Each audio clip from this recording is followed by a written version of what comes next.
Ahoi! Jälle Dünos, nagu enamus meie saated. Aga ma luban teile, et proovin lisaks võidusõidule ja Düno videotele rohkem ka töökojas käia ja võib-olla seal saab mõne nipi ja triki. Võib-olla seal Tõnis saab sõna, Kaspar saab sõna, võib-olla saab Magnus ka ja Reno. Nii et loomulikult me anname Mallortile sõna ja siis igal ühel on midagi põnevat rääkida, nii et ma olen aru saanud, et põhimõtteliselt igal meie jutumehel on omad fännid. Mõnel mehel on siin kõva driftiselskond fänniks, mõnel on niisama filosoofid, mõned on lihtsalt naljamehed, on ju. Aga mina proovin siis jätkata ikka samas vaimus. Näitan teile siis seda, mida mina oskan ja minu selja taga on siis, see on 2000, ma ei teagi, 15 aasta mudel või Kamara. Mul ei ole kahjuks andmeid praegust, ma loen softi. Ja see on siis varem Soomes ehitatud, siin on mootorid tehtud, piustid vahetatud, mingi nukkvõll ära vahetatud, käigukasti upgrade'itud. Ja seal on ka seadistatud, aga omanik arvas, et võiks paremaks teha ja nüüd ma sõitsin taga siia ja siis häda on selles, et koha pealt käik sisse pannes külmast peast ja sureb kohe välja. Ma nägin, et kütussegu on natuke rikas ja soojast peast on siis see, et hakkab nagu katkuma ja pead nagu agressiivselt gaasi panema, et ära ei sureks. Aga paneme Dünosse kinni ja teeme siin tõmbeid, teeme mõned logid ja siis ma oskan juba täpsemalt rääkida, mis häda oli.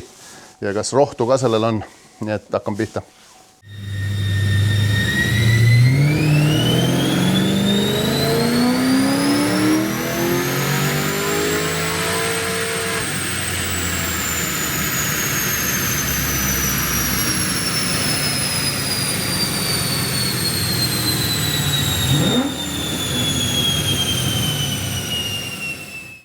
Päris hästi edeneb. Tegelikult ma lisaks selle võimsusele ma siin sätin ka seda, et ta käiku sisse pannes välja ei sureks või siis ei hakkaks seda nõkutamist tegema, nagu ta teeb. Ja siis ma tegingi logi siin, vaatasin, mida ta sellel hetkel teeb, kui ta sedasi käigu sisse pannes hakkab jõnksutama ja üritab meeleheitlikult väänet hoida süütega ja siis mängib üles alla ja siis ma pidin, see on kõik põhjustatud sellest, et siin on super vägev racing nukkvõll ja need, mul on tegelikult varasemast ajas ka Kamaraga ühe teisega kogemus, kus oli pandud vähe agressiivne nukkvõll, nuka keeramine on ära kaotatud ja siis alt ots käima panna on päris kõva väljakutse.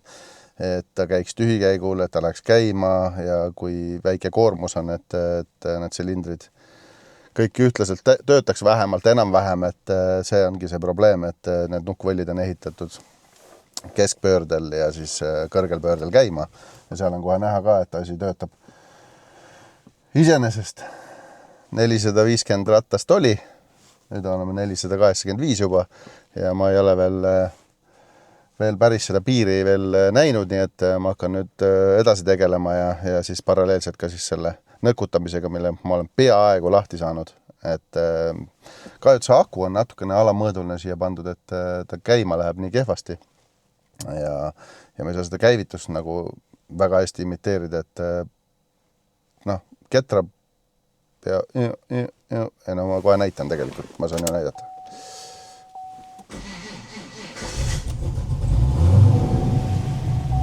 No nii ta lähebki. Et sellega peab veel tegelema. Vaatan, kas lisavool aitab ja siis teen paar testi.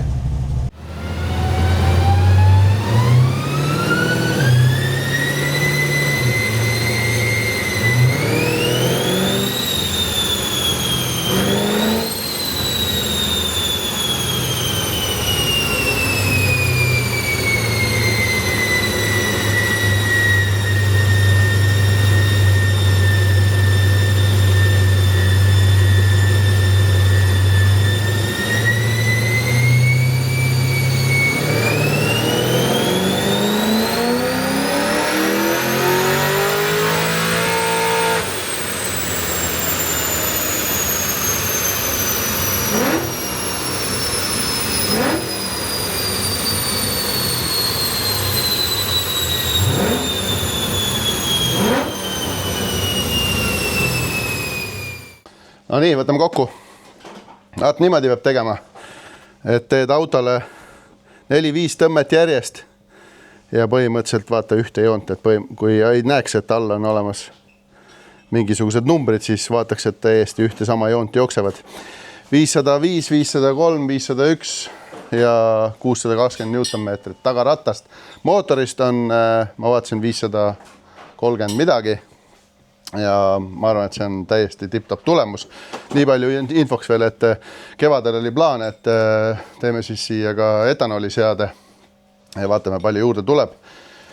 Hetkel jääb ta bensiini peale ja nüüd ma lähen tänavale ja testin teda tänaval ka ja vaatan, kuidas välja tuli see töö. Igal juhul mina olen rahul. Ja praegu ma saan aru, et vaata, ma keeran Magnuse peale. Magnus ütles ka, et uskumatu, väga harva, kui mõni auto, mitte väga harva, viimasel ajal on see nagu mingi teema, et Dünosse maha mingi romuralli käib.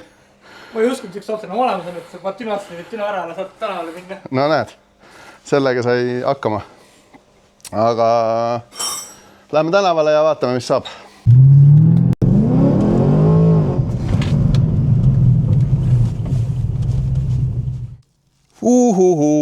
Märkamatult teine päev.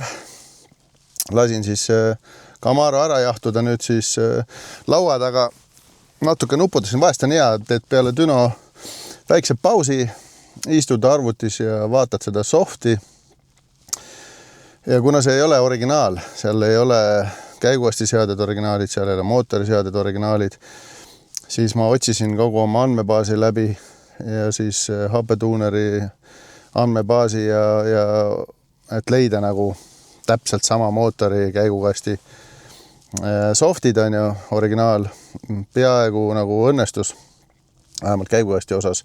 Ja nüüd ma siis laua taga võrdlesin ja tegin seal pisikesed muutused, ma näitan, siin kirjutangi praegust käigukasti juhtajule ka teist softi ja siis panen ta siis külmas peast käima ja hakkan testima, et kuidas see kohalt minemise ja nõkutamine on ja kuidas käigud töötavad maanteel.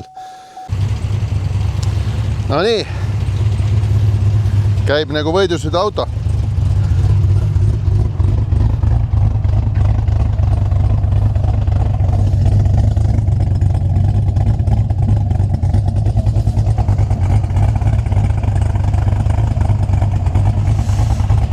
Minu poolt on valmis, nii et ootame, kuni käiguasti turbiin ära vahetatakse ja siis kevadel pidime ka FlexFuel seade tegema siia, vaatame, palju siit üldse jõudu saab, aga turbiini vahetus on vajalik sellepärast, et siin on see racing nukk ja nukad, ühesõnaga nukk ei keera ja all otsast tal siis väänet ei ole, ennem 2000 pööret ja siis see turbiin on lihtsalt natuke tuuga selle mootori kombo jaoks, aga ma arvan, et kui ära vahetab natuke stalli tõsta mingi 500 pööret ja siis juba on nagu super, sest tegelikult sõita tänaval on nagu väga okei.